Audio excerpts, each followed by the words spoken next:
Hey, it's Doug with an opportunity to catch up and find out what's going on with the guys from For King and Country. Luke Smallbone, how you doing? Doug, I think I've known you for most of my life, which is crazy to think about. So it's always a good time to get to chat with you, man. Yeah, no, I definitely have a lot of love for your family. Have hung out with your dad. He's an amazing pillar. And heck, why don't we just give the parents some love? Your mom wrote a Yeah. book. She wrote a book, yes, which is amazing. We actually have a song on this new record called Unsung Hero.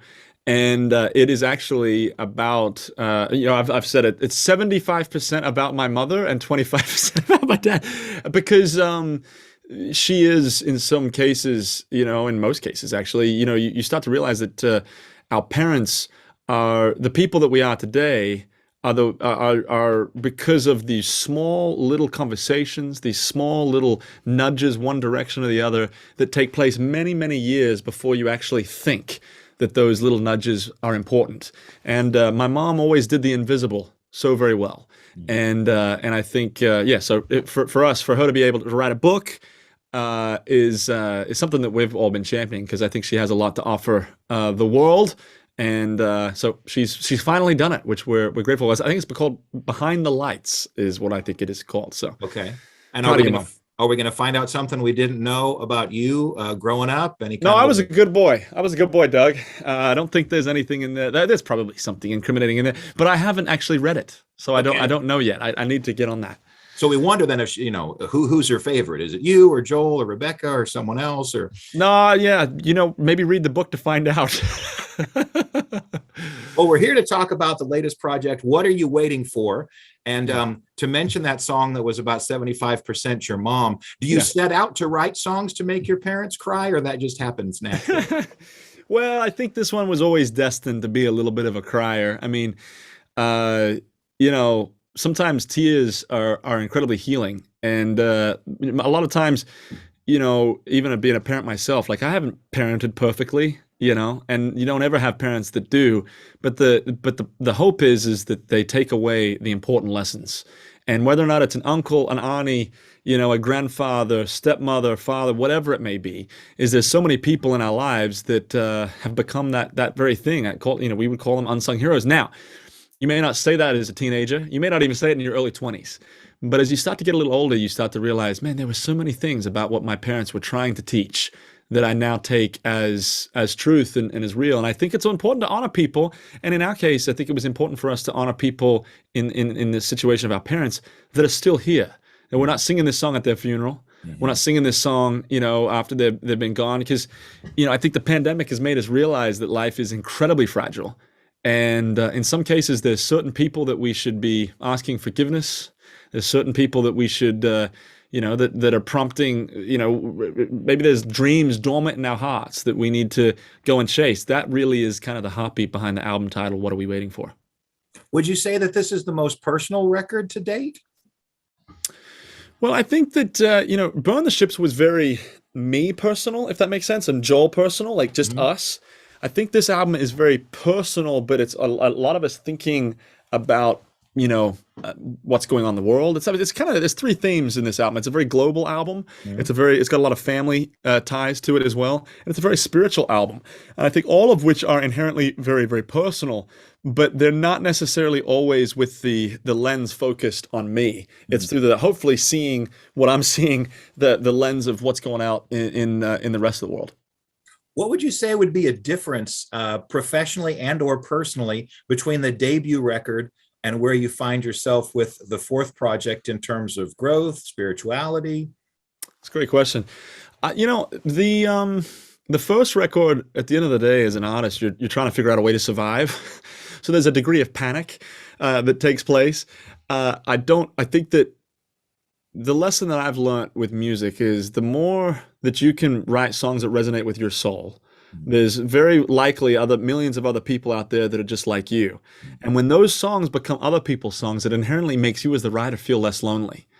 And I feel like I recognize that now, and I'm not sure I knew that back then. Hmm. And I think, hopefully, I think it was Tim Keller who said, you want to know if you're growing and changing, you should ask yourself, was the person 5 years ago more loving, kinder? And if the answer is yes, then you're regressing. But if you look at it and you say, today, I'm more loving. I'm kind of, I would like to think that I'm on that trajectory, through in some cases, through the refinement of struggle. But that would be probably the two differences. When you think about life before the pandemic and now as we're sort of coming out of it and you guys are going to Yeah. be touring again and that kind of thing, has it changed any of the work-life balance or how you approach touring or? Well, everything's changed, right? I'm sure the world's changed for you too, right, Doug? Yeah. For us, I will say this: I think the Western world celebrates busyness. It's amazing to me how often you can say, "Hey, how you doing?" and people say, "Man, I've been busy," and we're like, "Good for you." But when I'm busy, I'm not as good of a husband. I'm not as good of a father. And you know what? The last thing to take care of usually is my soul. And I think the pandemic has taught me a lot about what it means to actually slow down a little bit, recalibrate a little bit. What does it look like for me to be a better husband? What does it look like for me to be a better father? And first and foremost, what does it look like for me to take care of my soul? And a lot of times that looks like slowing down. A lot of times that looks like being a little bit more still, not feeling like I have to achieve, not feeling like I have to rush, not feeling like if I don't do X or Y, I'm a bad person or I'm doing life wrong. In the Bible, you never hear of people saying, well, if you write an album or you preach that sermon or you convert X amount of folks, then you're loved. No, no, no. It's actually just purely about relationship. And I don't know if we in the Western society know how to value relationship, spiritual relationship, to the way that it's intended to be. And my hope is that the pandemic has taught me those very valuable lessons of what that looks like. Well, I love to always talk about the idea of borders and balance, and that no is an appropriate answer. I think a lot of times we get guilted into doing things, especially what we could label as Christian or good ministry. The event or the thing is not in and of itself negative, but you don't have to do everything. No, man, you're right. Yeah, but what did I hear somebody say yesterday? No is the most powerful word in your vocabulary, and and even my 5-year-old son knows how to spell it. Well, talk a little bit about this free online concert. What a gift to the fans.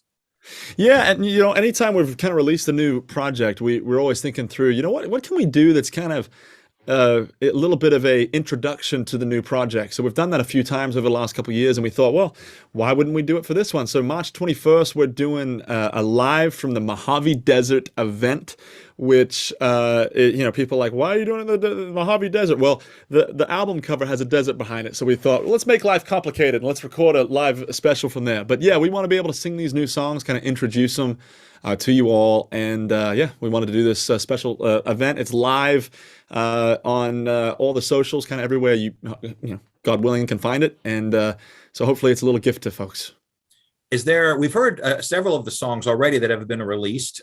Is there a hidden gem that we haven't heard yet for folks that haven't heard the full project that you're like, man, don't miss this one? Well, I would like to think so. You should tell me, Doug. Look, there's a song on there called "Cheering You On" that was written about my oldest boy. He came to me one day and he said, "So, Dad, you're gonna die one day, huh?" And I was like, "Whoa, where did that come from?" And I was like, "Yeah, man, I am gonna die one day, but hopefully it's when you've got a family of your own, and maybe it won't sting the same way that it would if I was to die right now." And he looked up at me and he goes, "Well, I'm gonna learn everything I can from you until that day comes, Dad." And I was like, "Phew." And so then I got to thinking, well, what would that be? What would that list be? And "Cheering You On" is my kind of written out list back to him. That's awesome. That's awesome. Wow. What are we waiting for? Out and about for everybody.